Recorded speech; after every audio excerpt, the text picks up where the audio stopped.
Olá, amados irmãos, boa tarde, graça e paz, que Deus abençoe grandemente a sua vida. Estamos começando mais uma escola bíblica dominical, da minha casa direto para a sua casa. Desde já queremos pedir desculpas assim pelo nosso estúdio caseiro, tá certo? Porque de fato nós estamos nos adaptando a essa realidade, mas com toda certeza o nosso Deus vai ministrar as nossas vidas, amém? E com toda certeza o assunto de hoje vai ser muito proveitoso para todos nós. Lembrando que nós, por falar de assunto, estamos estudando sobre a pessoa de Cristo. Semana passada nós vimos sobre as suas duas naturezas, ou seja, sua natureza divina e a sua natureza humana. Jesus Cristo ele é 100% Deus, Jesus Cristo ele é 100% homem, tá certo? E vimos que ele é o único Deus com o nosso Senhor, o Deus Pai, Deus Espírito Santo, é um só Deus, tá certo? E Jesus Cristo permanece lá no céu com as suas duas naturezas, humanas e divinas, humana e divina, com o seu corpo glorificado. Amém?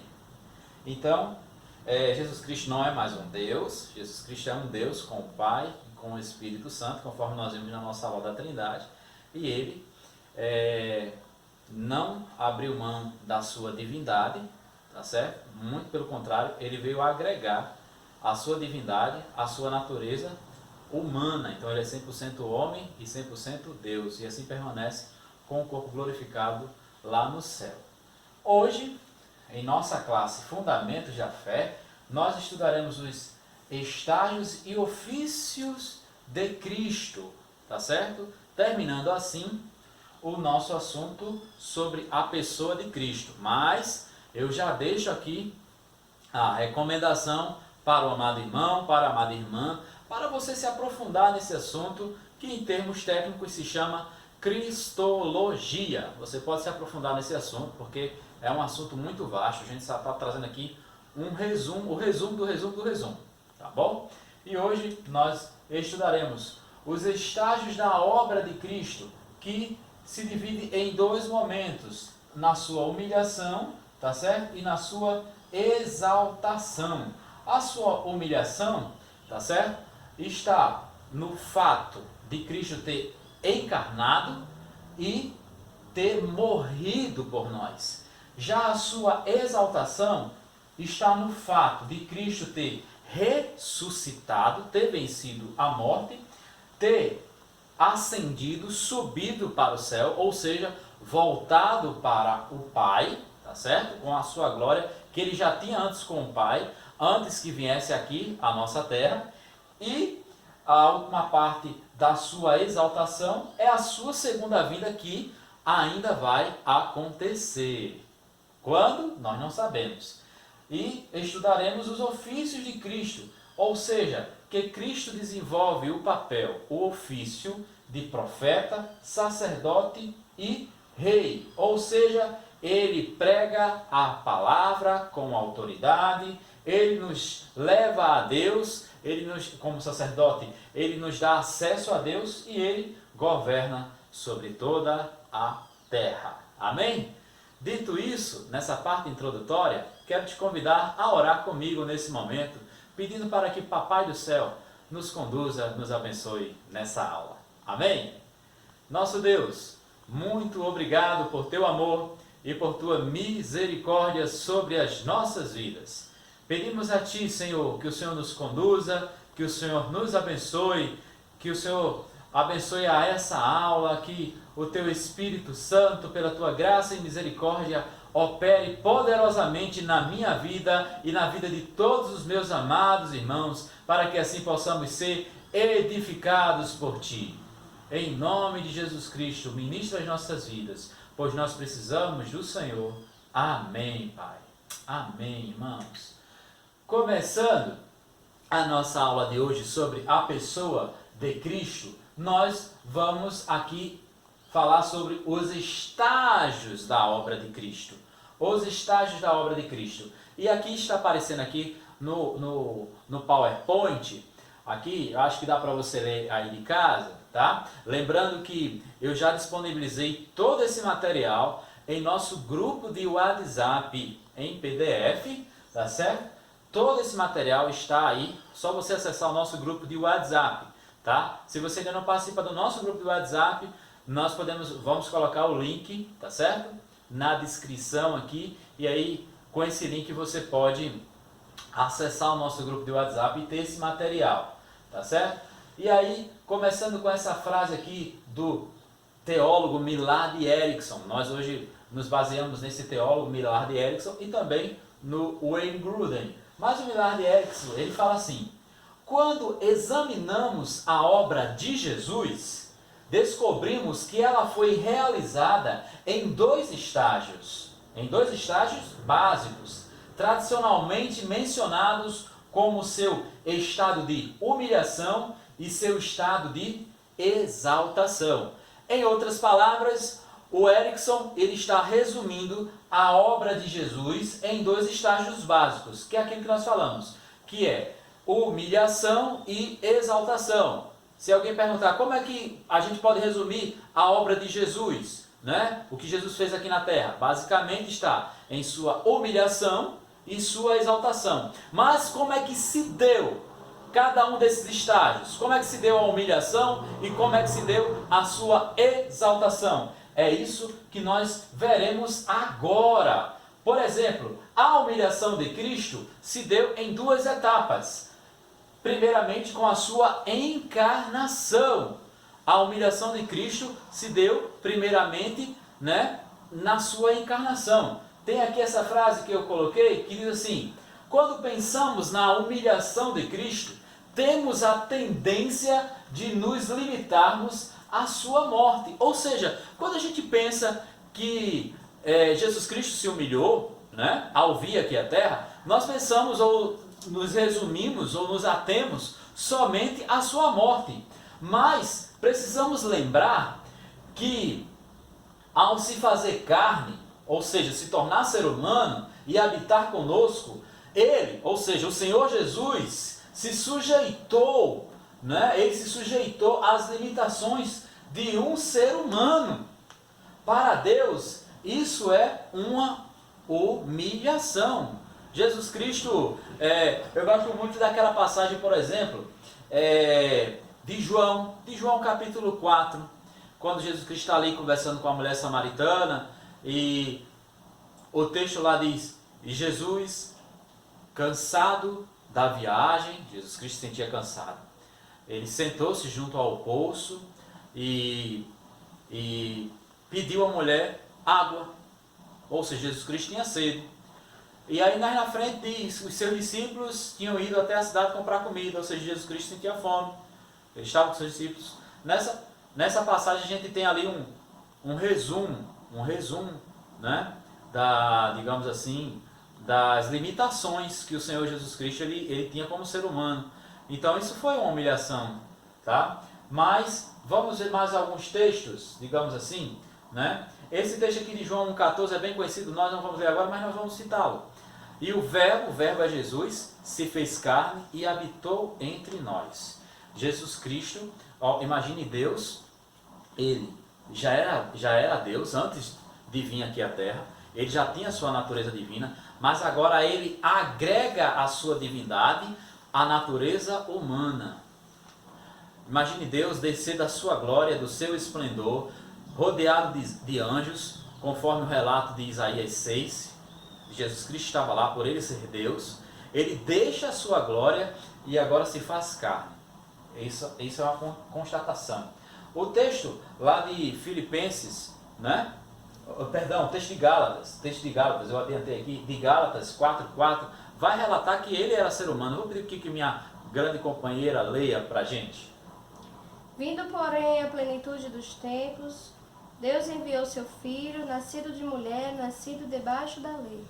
Vindo o tempo certo, essa expressão plenitude dos tempos, ou seja, no tempo certo, no tempo certo, o Senhor Jesus Cristo, ele nasceu de mulher e se submeteu ao jugo da lei.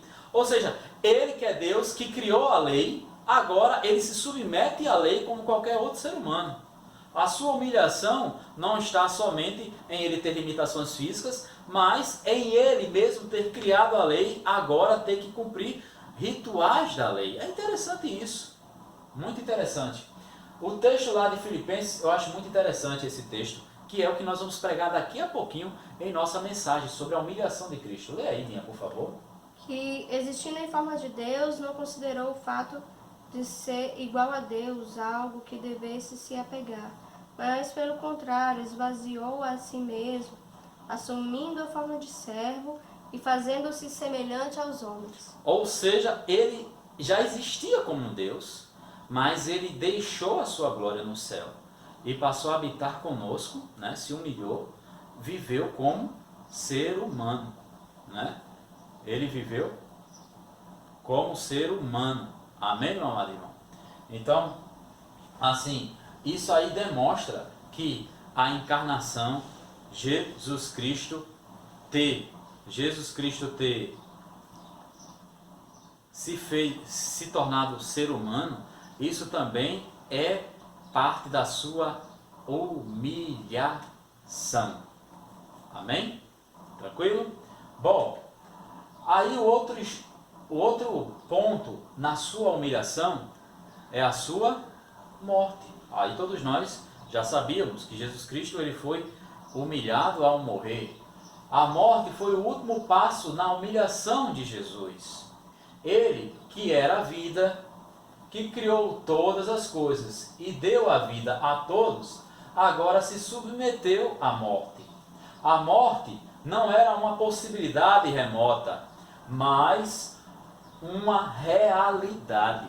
Não era algo que, talvez aconteça com Jesus. Não, Jesus Cristo, em sua humilhação, ele decretou, eu vou morrer.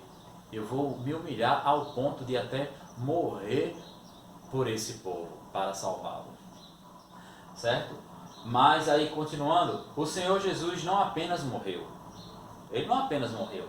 Ele sofreu uma morte extremamente humilhante. O Senhor Jesus Cristo, ele sofreu uma morte extremamente humilhante. Ele morreu, mas mesmo assim, ainda ele foi humilhado. Eu quero ler com você, né? Eu vou pedir que a Amanda leia para a gente, né?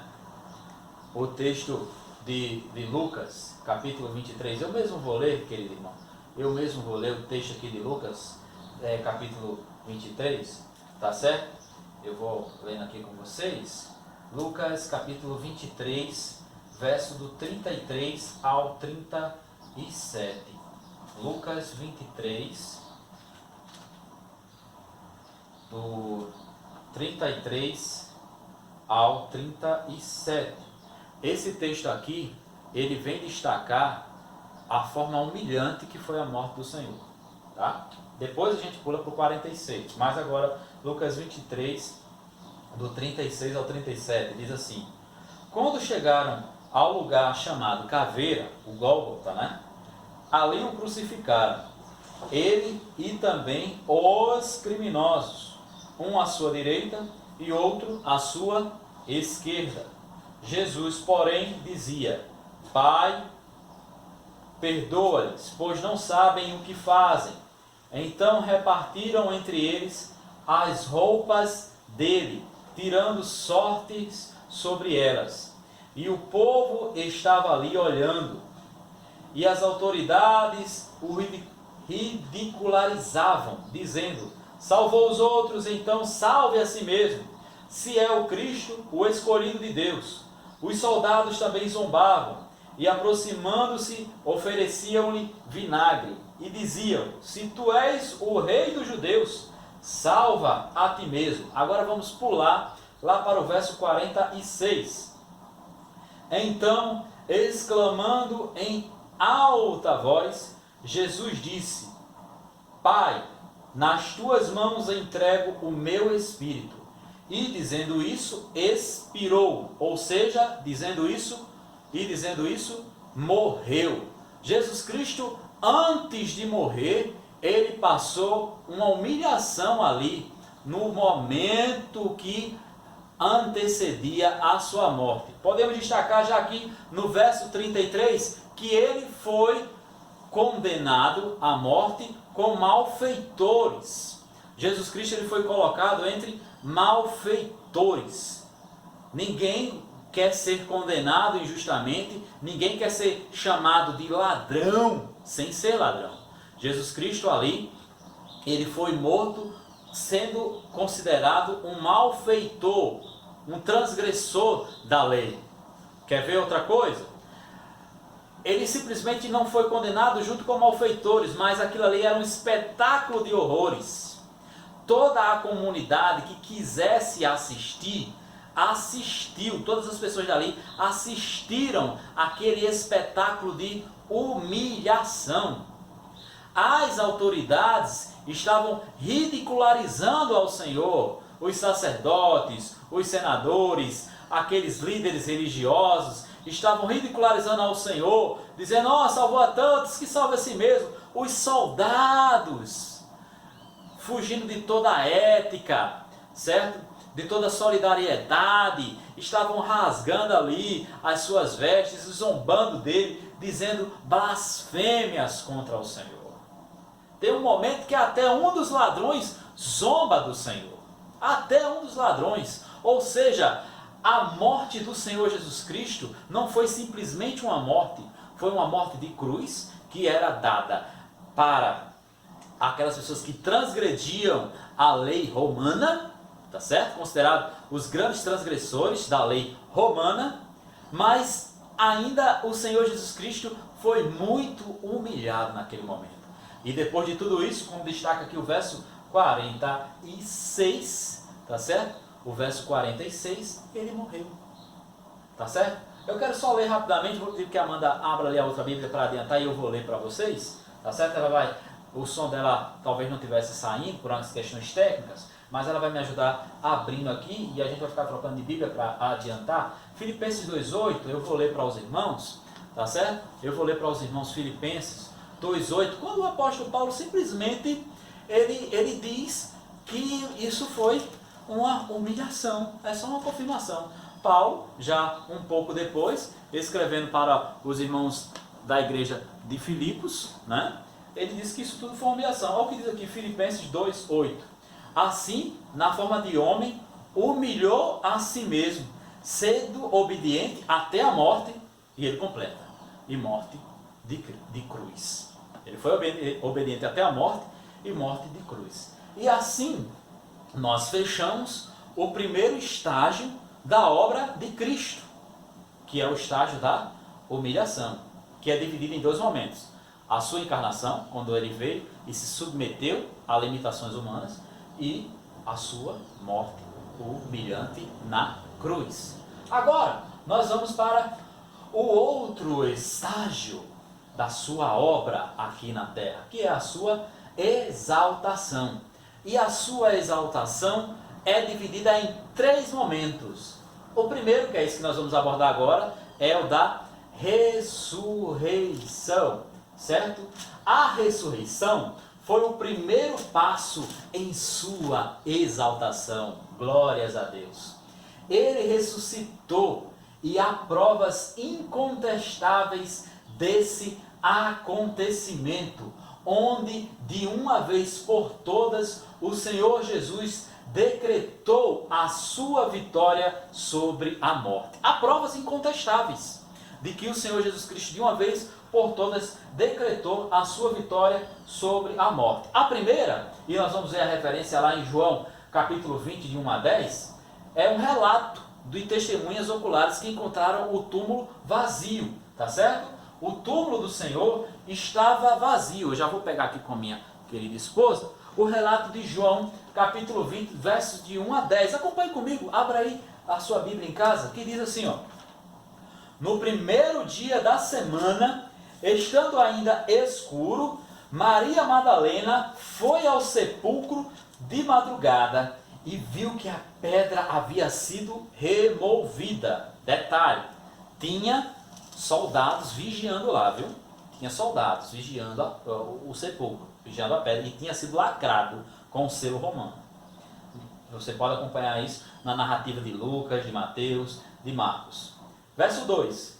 Então correu, Maria Madalena, correu ao encontro de Simão Pedro e do outro discípulo a quem Jesus amava, provavelmente o próprio apóstolo João, quem escreveu esse livro. E disse para eles: tiraram do sepulcro o Senhor, e não sabemos onde o puseram. Então Pedro e o outro discípulo saíram e foram ao sepulcro, e os dois corriam juntos. Mas o outro discípulo correu mais depressa do que Pedro e chegou primeiro. Abaixando-se, viu os panos de linho deixados ali, mas não entrou.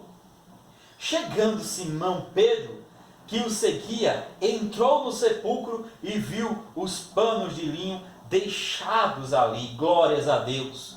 Viu também que o lenço que fora colocado sobre a cabeça de Jesus não estava com os panos. Viu também que o lenço que fora colocado sobre a cabeça de Jesus não estava com os panos, mas dobrado em lugar à parte. Então o outro discípulo, que chegara primeiro ao sepulcro, também entrou, viu e creu, porque ainda não entendiam a Escritura. Os discípulos não entendiam a Escritura, que dizia assim, segundo a qual era necessário que ele ressuscitasse dentre os mortos. Então os discípulos voltaram para casa. Nós temos aqui o relato de pessoas, inicialmente, que chegaram ao sepulcro, Pedro e João, e podemos ver também Maria Madalena, que ela viu que a pedra tinha sido removida. Maria Madalena era uma senhora, não tinha forças, com toda certeza, nem um homem sozinho tinha força para remover aquela pedra, irmão. Tá? Tinha que ser uma pessoa muito forte, ela não tinha força para remover aquela pedra. Imediatamente, quando ela vê aquela pedra removida, diga-se de passagem, tinha guardas antes vigiando, estava lacrado com o selo romano. Ela corre e encontra-se com Pedro e João e avisa, olha, o sepulcro foi mexido. Eles chegam lá, Pedro, logo ao chegar, entra e viu que estava tudo vazio, um lenço, Dinha? Enrolado no canto, tá certo? Estava vazio. A primeira prova é, ele não está aqui. O túmulo está vazio. Qualquer pessoa que morre, se você for lá, o túmulo vai estar lá. Vocês acham que ao longo de 2000 anos de história, certo? Os próprios judeus, quem perseguiram ao Senhor Jesus e os discípulos do Senhor Jesus Cristo, não tentaram provar o contrário, de que ele não havia ressuscitado? Mas nunca conseguiram provar, porque de fato o túmulo estava vazio. Glórias a Deus. Amém? E aí, não conseguiram provar também, porque uma grande variedade de pessoas afirmou que haviam visto Jesus vivo. É interessante que aqui, o outro apóstolo, o apóstolo Paulo, lá em 1 Coríntios, capítulo 15, verso de 3 a 8, ele vai aqui relatar, irmãos, que mais de 500 pessoas, glórias a Deus, viram ao Senhor Jesus Cristo vivo. Abra aí a sua Bíblia, lá em 1 Coríntios, capítulo 15, do verso 3 ao verso 8, que diz assim, ó: porque primeiro vos entreguei o que também recebi. Cristo morreu pelos nossos pecados, segundo as Escrituras. Cristo morreu e foi sepultado, verso 4. Paulo já começa dizendo, ele morreu e foi ressuscitado, ponto final, é um fato. Ele morreu mesmo, ele não dormiu, ele morreu, certo? E foi sepultado, e a gente viu como era o sepultamento. Botavam ele numa gruta lá e ainda botaram uns soldados para vigiar. Continuando no verso 4. E ressuscitou ao terceiro dia, segundo as Escrituras. Aí ele coloca aquela ordem lá. E apareceu a Cefas, que é Pedro. Cefas é Pedro. E depois aos 12.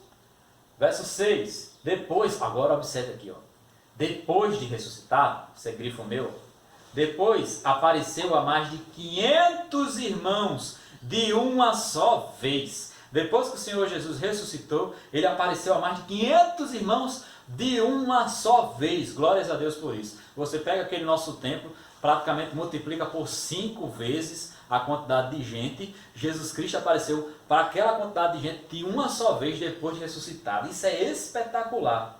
E Paulo continua ainda no verso 6. E a maior parte deles ainda vive. A maior parte desses 500 ainda está vivo. Mas alguns já faleceram. Está vendo?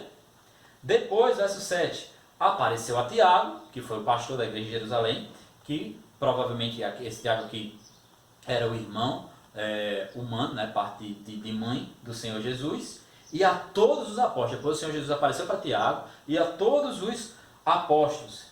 E depois de todos, apareceu também a mim, como um nascido fora do tempo certo. Ou seja, Jesus Cristo ele apareceu para Paulo, conforme o relato lá de Atos, quando Paulo estava indo perseguir as igrejas, os discípulos de Jesus Cristo, né, no caminho de Damasco, né? Paulo estava indo prender os crentes, ele tinha acabado de ser cúmplice na morte do irmão Estevão, tá certo? E agora estava cheio de sangue nos olhos, estava indo perseguir mais crentes lá, agora em outra cidade, em Damasco, e o Senhor Jesus Cristo aparece para ele, e ali Paulo tem a sua vida mudada, porque Jesus Cristo transforma. Então, meus amados irmãos, nós temos aqui o relato de uma grande variedade de pessoas que afirmou ter visto Jesus vivo, tá? Depois da sua morte e depois da sua ressurreição. Se a gente for botar isso assim, você pode arredondar para mais ou menos umas 600 pessoas, tá certo? E por último, eu quero a última prova da sua ressurreição, eu quero destacar aqui a transformação dos próprios discípulos de pessoas medrosas e fracas para pregadores e defensores até a morte da ressurreição de Cristo. Quer ver um exemplo? A transformação dessas pessoas. O exemplo é Pedro. Pedro foi aquele cara que a gente conhece muito Pedro. Pedro negou Jesus 3 vezes. A gente não já ouviu essa história? Bastante. Nós até meditamos nela, né? Essa semana. Pedro negou a Jesus porque ele tinha medo. Os outros discípulos também negaram a Jesus, irmãos. Quando eles viram que Jesus tinha sido preso, o que eles fizeram? Eles fugiram. Cada um foi para um canto, cada um foi para um lado. E após Jesus Cristo ter ressuscitado, eles estavam escondidos em casa com medo. Mas depois que Jesus ressuscita e Jesus aparece para eles, há uma transformação na vida desses homens, meus amados. Esses homens deixam de ser pessoas medrosas e fracas para se tornarem pregadores e defensores até a morte deles, de que Jesus Cristo havia ressuscitado. Quer ver um exemplo? Aqui Atos capítulo 4, né?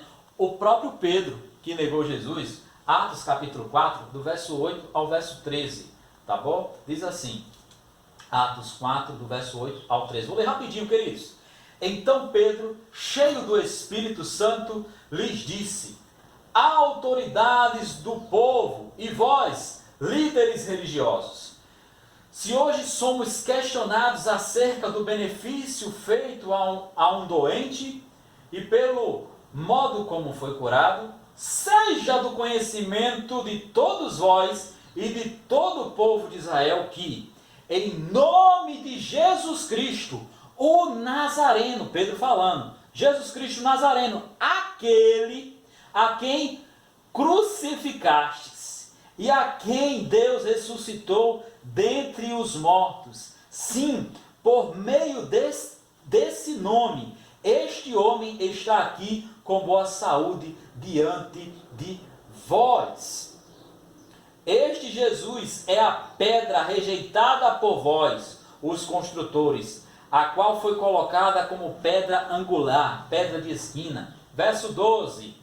E não há salvação em nenhum outro, pois debaixo do céu não há outro nome entre os homens pelo qual devamos ser salvos. Observando a coragem de Pedro e de João, e percebendo que eram homens simples e sem erudição, eles se admiravam e reconheceram que eles haviam convivido com Jesus. Amém? Adianta agora para o verso 18. Continuação, do 18 ao 21, aí do capítulo 4 de Atos.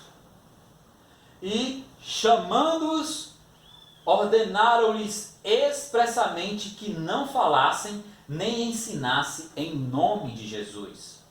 Mas, respondendo Pedro e João, lhes disseram: julgai se é justo diante de Deus dar ouvidos a vós e não a Deus. Pois não podemos deixar de falar das coisas que vimos e ouvimos. Mas eles o ameaçaram ainda mais, e não achando motivo para castigá-los, soltaram-nos por causa do povo, porque todos glorificavam a Deus pelo que acontecera. Irmãos, estavam no bom sentido, acontecendo uma revolução. Homens que antes eram medrosos, que negaram a Jesus, que fugiram, agora testemunharam a ressurreição do Senhor e estavam anunciando que Jesus Cristo havia ressuscitado. E como Pedro aqui afirma para aqueles homens: vocês crucificaram a esse Jesus, vocês mataram, mas Deus o ressuscitou. E eu afirmo mais: em nenhum outro há salvação, somente no nome de Jesus. E quando eles tentam lá no verso 18 coagir, colocar medo nos discípulos para que eles não falassem mais no nome de Jesus, qual foi a resposta de Pedro e de João? Queridos, julguem entre vocês se é lícito obedecer a vocês ou a Deus, pois não podemos deixar de anunciar aquilo que nós temos visto e ouvido. Isso é espetacular, meu amado irmão, minha amada irmã. E todo o povo, verso 21, glorificava a Deus pelas maravilhas que estavam acontecendo. Então, homens medrosos se tornam homens corajosos. Quem morreria por uma mentira, meu filho? Quem estaria disposto a ser tirado do convívio da sua família, das pessoas que ama, ser preso e morrer, como eles todos, a grande maioria morreram, como o próprio Estevão, o próprio Pedro, que mais tarde foi crucificado de cabeça para baixo, conforme a tradição diz. Pedro foi crucificado de cabeça para baixo, Paulo foi decapitado, degolado, melhor dizendo. Então, assim, não, decapitado. Quem morreria por uma mentira? Esses homens viram Jesus ressurreto. Você não morreria por uma mentira. A gente só morre por uma verdade, irmão. Tá certo? Então as provas, o túmulo estava vazio, Jesus Cristo apareceu para mais de 500 pessoas, posso até dizer umas 600 pessoas. Homens que antes eram medrosos, agora são corajosos e pregam que Jesus Cristo ressuscitou e que somente Ele pode dar a vida eterna. Certo? Então, no estágio da sua exaltação, temos a sua ressurreição. Na sua exaltação, o outro ponto da sua exaltação é a sua ascensão. Não sei se você consegue ver aqui a imagenzinha que eu coloquei. Jesus Cristo ascendendo, subindo para o céu. Agora, o Senhor Jesus deixa a sua condição de limitações na terra para reassumir o seu lugar de glória junto ao Pai. Glórias a Deus. Ele mesmo, em muitas oportunidades, já havia afirmado que isso aconteceria. Nesse instante, Ele está assentado à direita do Pai e um dia retornará para buscar a sua igreja. Amém, queridos? Eu gostaria, aqui nós temos 3 referências bíblicas, não é? De Lucas, de Efésios e de Atos. Eu gostaria de ler com vocês apenas uma referência, tá certo? Deixa eu ler com vocês aqui o texto de Lucas, para a gente adiantar. E aí você confere, tá aí, tá certo? Tá aqui na nossa projeção. Quero ler com você Lucas capítulo 24, versos 50 e 51. Diz assim: Então os levou até Betânia e, levantando as mãos, os abençoou. E aconteceu que, enquanto os abençoava, afastou-se deles e foi elevado ao céu. Amém? Depois você confere outros textos, tá certo? Aqui o de Efésios, Paulo falando que Jesus Cristo subiu ao trono do Pai, tá certo? Foi para o céu. Aqui a continuação de Lucas, Lucas dizendo quando Jesus Cristo sobe ao céu, que ele ia voltar, né? Aqui em Atos, da mesma forma que viram ele subir. É muito interessante, irmãos, que o Senhor Jesus agora deixa a sua condição de limitações e volta para o céu para reassumir juntamente com o Pai e com o Espírito Santo a glória que ele tinha, né? Então, Jesus Cristo, ele subiu e assim a ascensão é um estágio da sua exaltação. Estou sendo claro? Estou correndo demais não, meu amado? Né? Então, Jesus Cristo, na sua exaltação, ele subiu para o céu. Onde Jesus Cristo está? Está no céu. Depois você pode conferir essas referências bíblicas, e é interessante que ele subiu para o céu diante dos seus discípulos, conforme aí o relato de Lucas. Lucas diz até o lugar, em Betânia, que era um povoado, uma cidadezinha, que ficava ali a mais ou menos 6 quilômetros da capital, Jerusalém, né? E Jesus Cristo, ele subiu diante dos olhos de muitos discípulos, e esses discípulos, conforme o relato de Lucas, e Lucas mesmo lá em Atos, eles voltaram para casa cheio de entusiasmo, edificados ao verem o Senhor Jesus Cristo ascendendo para o céu. Glórias a Ele por isso. Então, a ascensão, o ato de Cristo subir para o céu, reassumir a sua glória lá no céu, é uma etapa da sua exaltação. E a última etapa da sua exaltação ainda vai acontecer, que é a sua segunda vinda. Ele vai voltar, tá certo? Eu quero ler com você somente Marcos capítulo 3, verso 32, mas antes eu quero comentar aqui, ó, e como último estágio da sua exaltação, ele, o Senhor Jesus Cristo, voltará em algum momento no futuro. Amém? Não sabemos quando, mas ele voltará em glória e majestade. Aqui, esse texto aqui de Filipenses vai dizer, o apóstolo Paulo, que Deus o exaltou, né, acima de todos, né? E aqui esse texto de Mateus vai dizer que ele virá em sua glória, tá certo? E agora eu quero ler com você o texto de Marcos. Eu ainda não tinha lido o livro de Marcos aqui em nossa aula hoje. Marcos capítulo 13, verso 32, que diz assim: contudo, quanto ao dia e a hora, ninguém sabe, nem os anjos no céu, nem o Filho, mas somente o Pai. O que queremos afirmar com esse texto? É que Jesus Cristo vai voltar. E a sua segunda volta, a sua segunda vinda aqui à Terra, agora não será como na primeira. Nós vimos no início da nossa aula que a sua encarnação, o ato dele ter sido feito carne, foi também, ou está dentro da sua humilhação. Está dentro do estágio, né, da etapa lá da humilhação. A obra de Cristo é dividida em humilhação e exaltação. Agora, ele não vai vir em humilhação. Ele vai vir em glória. Quando, pastor? Nós não sabemos. Mas ele deixa bem claro para todos nós. Vigie e ore. Porque ninguém sabe, somente o Pai. Certo? Então, precisamos, Igreja do Senhor, estar alerta.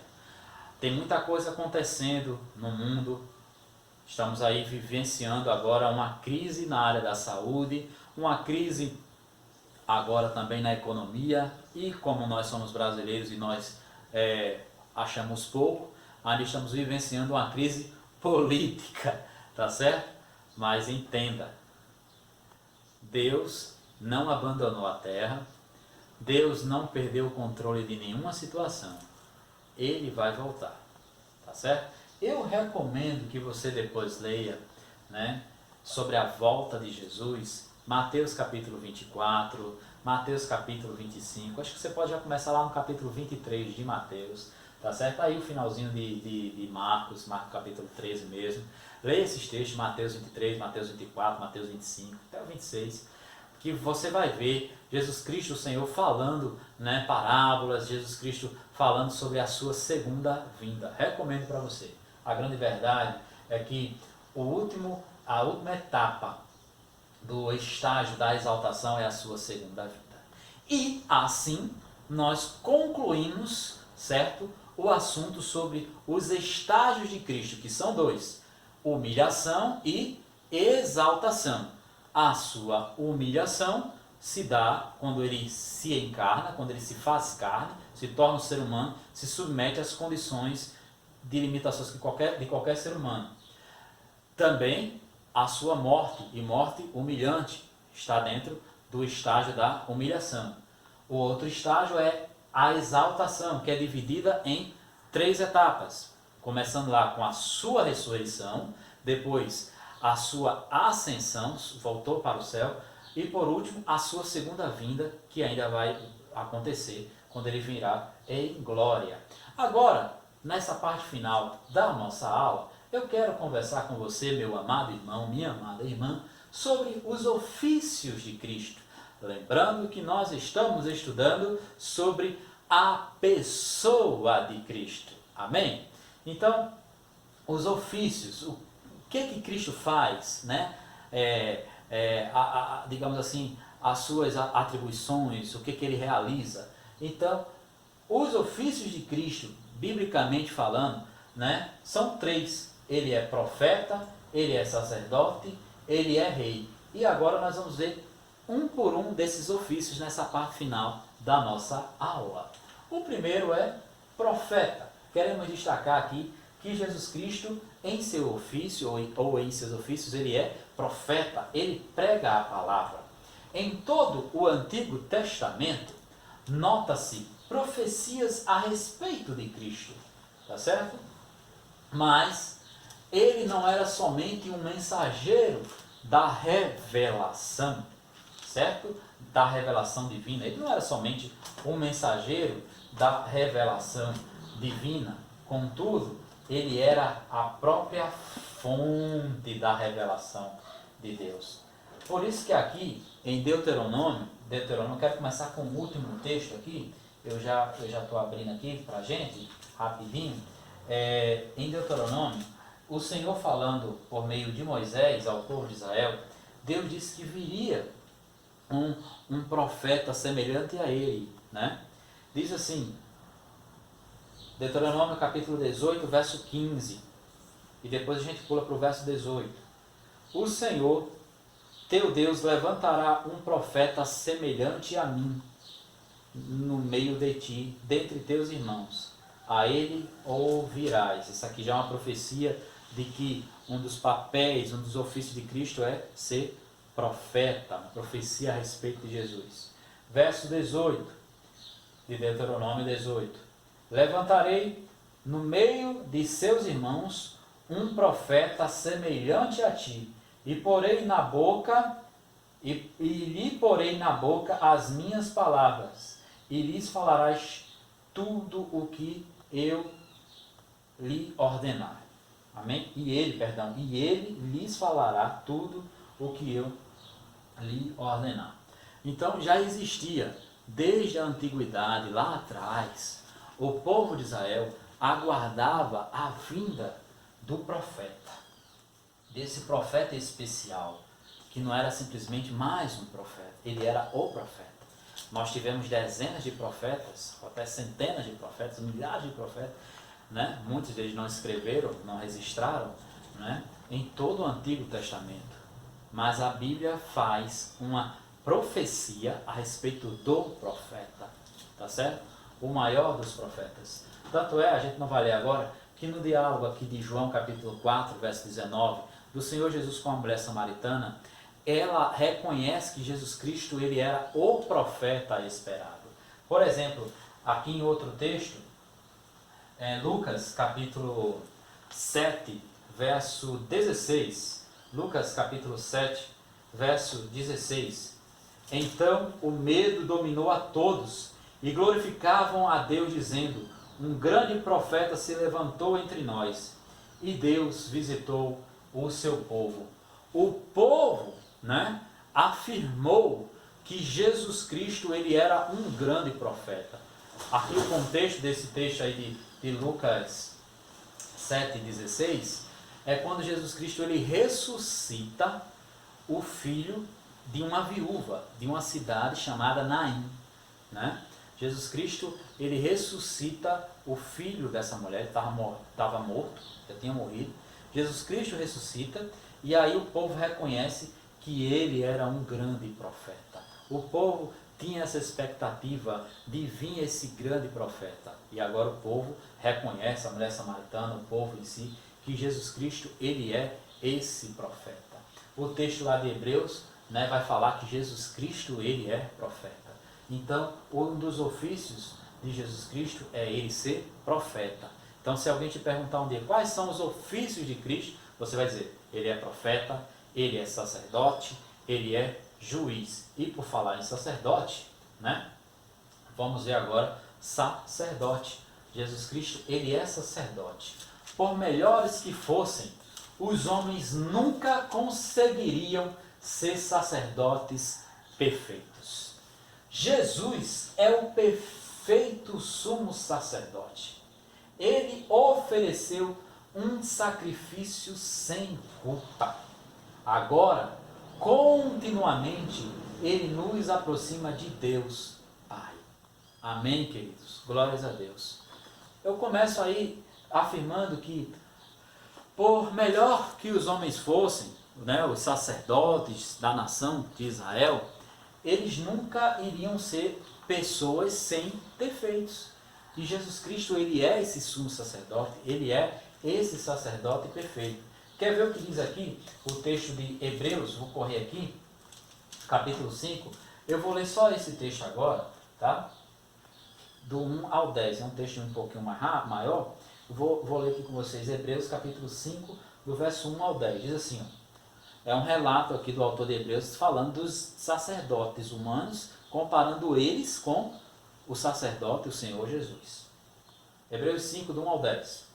Pois todo sumo sacerdote é designado dentre os homens em favor dos quais é constituído nas coisas relativas a Deus, para que apresente ofertas e sacrifícios pelos pecados, capaz de se compadecer devidamente dos que eram por ignorância, porque ele mesmo também está rodeado de fraqueza, né? Então ele está aqui afirmando que os sacerdotes humanos eram fracos, tinham fraquezas. Verso 3. Por essa razão, ele deve oferecer sacrifício pelos pecados, tanto pelo povo, como também por si mesmo. Porque ele era pecador, o sacerdote normal, o ser humano. Ninguém toma essa honra para si, a não ser quando chamado por Deus, como no caso de Arão. O sacerdote era alguém que era chamado por Deus. Assim, verso 5, Cristo também não glorificou a si mesmo para se tornar sumo sacerdote, mas sim aquele que lhe disse, tu és meu filho, eu hoje te gerei. E que também diz em outro lugar, tu és sacerdote para sempre, segundo a ordem de Melquisedeque. Nos dias de hoje, verso 7, com grande clamor e lágrimas, Jesus ofereceu orações e súplicas àquele que podia livrá-lo da morte, e tendo sido ouvido por causa do seu temor a Deus, embora sendo filho, aprendeu a obediência por meio das coisas que sofreu. Depois de aperfeiçoado, tornou-se a fonte da salvação eterna para todos os que lhe obedecem, proclamado sumo sacerdote por Deus, segundo a ordem de Melquisedeque. Então, Jesus Cristo, ele é esse sumo sacerdote, ou melhor dizendo, ele é o sumo sacerdote, ele é perfeito. perfeito, ele é divino. E o que representa a figura do sumo sacerdote? A figura do sumo sacerdote representa aquela pessoa que iria rogar diante de Deus pelos pecados de todo o povo. Quando o povo pecava, o sumo sacerdote ele levava sacrifícios diante do Senhor e pedia perdão ao Senhor pelos pecados do povo. Mas o sacerdote comum, né, o ser humano, ele não pedia perdão apenas pelo pecado do povo. Ele pedia perdão a Deus pelos seus pecados também. Porque aqui é isso que o texto de Hebreus está dizendo. Porque ele também era pecador. Mas aí na continuação, eu acho que a partir do verso 5, né? Deixa eu só confirmar aqui. A partir do verso 5, ele coloca que Jesus Cristo, ele é esse sacerdote perfeito, certo? Ele é um sacerdote sem culpa. E Jesus Cristo mesmo se oferece a Deus. E agora, né, não é por um pecado específico, mas Jesus Cristo, ele se oferece a Deus, ele vai ao Pai como sacerdote e ali ele paga o preço, né, apazigua a ira de Deus, aplaca, calma a ira do Senhor contra o pecado, né, de toda a humanidade, em todos os tempos, em todas as épocas. Ele é esse sacerdote da ordem de Melquisedeque. Aqui tem uma ligação com algo divino, não era de uma linhagem meramente humana, mas de uma linhagem divina, porque Jesus Cristo ele é divino. E esse texto aqui de Lucas, por exemplo aqui de Lucas 23, 45, ele afirma que, deixa eu achar aqui, pois o sol havia se escurecido e o véu do santuário se rasgou ao meio. Aqui em Lucas nós observamos que no momento em que o Senhor Jesus Cristo estava sendo crucificado, o véu do templo se rasga. E o que era esse véu do templo, meu amado? Era o que separava o local santo do local santíssimo. Só quem podia entrar nesse local santíssimo era o sumo sacerdote. Quem era o sumo sacerdote? Era o líder de todos os sacerdotes. E esse sumo sacerdote, ele só poderia entrar uma vez por ano, ou ao ano, para oferecer um sacrifício a Deus pelos pecados dele, porque ele era pecador, e de toda a nação. E ele entrava com uma corda amarrada à sua cintura, porque muitas vezes, se esse sumo sacerdote estivesse em pecado, né, ele morria ali mesmo, tá certo? E as pessoas não podiam entrar lá para retirar o seu corpo, mas se ele não voltasse, as pessoas que estavam do lado de fora, elas puxavam o corpo desse sumo sacerdote. Para você ver como era muito restrito, o nosso Deus ele é santo e ele exige santidade daqueles que se aproximam dele. Mas o Senhor Jesus Cristo, ele é esse sacrifício, ele é esse sacerdote perfeito, e agora na sua obra, né, quando ele morre lá na cruz, ele, como sacerdote perfeito e sacrifício perfeito, ele rasga o véu que nos separava. Por isso que tem uma canção que diz: o véu que separava já não separa mais. Amém, irmãos? Glórias a Deus por isso. Então, um dos ofícios de Cristo é ele ser sacerdote. Já vimos que o Senhor Jesus Cristo é profeta, que ele é sacerdote. E por último, o seu ofício de rei. O Senhor Jesus Cristo, ele é rei. Ele governa sobre todos, pois o Senhor Jesus recebeu do Pai toda a autoridade, tanto no céu como na terra. Aqui no texto de Mateus 28, 18, quando o Senhor Jesus Cristo está dizendo as suas últimas palavras antes de subir para o céu, ele disse: toda a autoridade me foi dada, tanto no céu como na terra. Ele reinará para todo sempre sobre o universo. Todos os povos da terra se dobrarão diante do Rei dos Reis. Amém? Eu quero te convidar a abrir comigo aqui em Mateus capítulo 25, verso 31 e verso 32, tá certo? A Amanda vai me passar aqui Mateus, capítulo 25, verso 31 e 32, que a gente vai ver, tá certo? Que todos se dobrarão, né? Que ele é esse rei. Mateus capítulo 25, verso 31, verso 32, que diz: quando, pois, o Filho do Homem vier na sua glória, ou seja, ele vai vir na sua glória, ele separará, e todos os anjos, verso 31, e todos os anjos com ele, então se sentará no seu trono glorioso. Quem se senta num trono é um rei, tá certo? E o trono dele é glorioso. E todas as nações serão reunidas diante dele. Para quê? Porque ele vai julgar. E ele separará uns dos outros, à semelhança do pastor que separa as ovelhas dos cabritos. Ele vai vir em sua glória, em seu trono glorioso, e vai, todas as nações, todo mundo, grande e pequeno, vai estar diante dele. Então, um dos ofícios de Cristo é ele ser rei. Amém, irmãos? Quero ler com você agora um texto, lá do livro de Apocalipse, capítulo 11, verso 15, que diz assim, ó: o sétimo anjo tocou sua trombeta, e surgiram no céu vozes fortes, fortes vozes que diziam: o reino do mundo passou a ser de nosso Senhor e de seu Cristo, e ele reinará pelos séculos dos séculos. Amém? Está aqui dizendo que Jesus Cristo reinará pelos séculos dos séculos, para sempre. O reino dos homens, né? Esse reino, passou. Agora Jesus Cristo vai reinar pelos séculos dos séculos. E rapidinho, quero aqui ainda em Apocalipse, para encerrar, Apocalipse 19, verso de 11 a 16, que diz assim: então vi no céu aberto um cavalo branco, e seu cavaleiro chama-se Fiel e Verdadeiro, o Senhor Jesus. Ele julga e luta com justiça. Os seus olhos eram como chama de fogo. Sobre a cabeça trazia muitas coroas, e tinha um nome escrito que ninguém conhece senão ele mesmo. Estava vestido com um manto salpicado de sangue.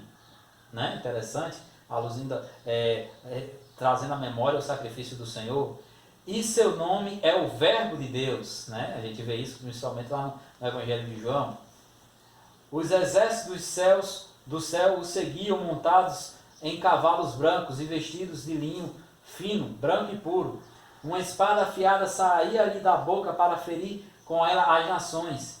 Ele as regerá com cetro de ferro, e ele mesmo é o que pisa o lagar do vinho, do furor da ira do Deus Todo-Poderoso. E encerrando o verso 16, no manto sobre a coxa traz escrito o nome: Rei dos Reis e Senhor dos Senhores. O Senhor Jesus Cristo, ele é esse Rei dos Reis. Então, ele vai voltar em glória, conforme nós vimos, tá certo? E ele vai julgar, certo? Toda a terra e governará, conforme o texto anterior de Apocalipse, diz que o reino dos homens, já ficou no passado. Encerrando, Jesus Cristo, ele é profeta, sacerdote e rei. A obra do Senhor Jesus Cristo se divide em sua humilhação, em sua exaltação. A sua humilhação se dá na sua encarnação e na sua morte. A sua exaltação na sua ressurreição, na sua ascensão para o céu e na sua volta. Ele é profeta, ele prega a palavra, ele é sacerdote, ele nos dá acesso a Deus e ele é rei que governa para todo o sempre. E assim terminamos a nossa aula sobre a pessoa de Cristo.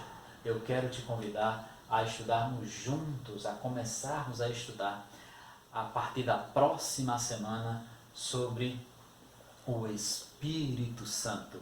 O termo técnico é bem estranho, é pneumatologia, né? Vamos estudar sobre a terceira pessoa da Trindade. Nós já estudamos sobre a pessoa de Deus. Hoje nós terminamos de estudar sobre a pessoa de Cristo. E a partir da semana que vem, né, tiraremos alguns domingos, não sei se 3 ou mais, tá certo? É um assunto bem complexo também, tá? Nós estudaremos sobre a pessoa do Espírito Santo. Então eu quero te convidar a estudarmos juntos a pessoa do Espírito Santo a partir da próxima semana. E agora, às 6h15, quero te convidar a também estarmos juntos para o nosso culto, a nossa celebração ao Senhor, aqui em nosso canal no YouTube. Deus abençoe, um forte abraço. Deixa eu só orar com você. Deus, muito obrigado por tua palavra, que em nome de Jesus possamos confiar em Ti, no Teu cuidado e no Teu amor sobre as nossas vidas, que possamos honrar ao Senhor Jesus Cristo como Deus que Ele é sobre todos nós, que possamos Te amar, pois o Senhor disse que aquele que Te obedece, esse é o que Te ama. Em nome de Jesus. Amém. Forte abraço, meu amado irmão. Até daqui a pouquinho em nosso culto dominical. Tchau, tchau.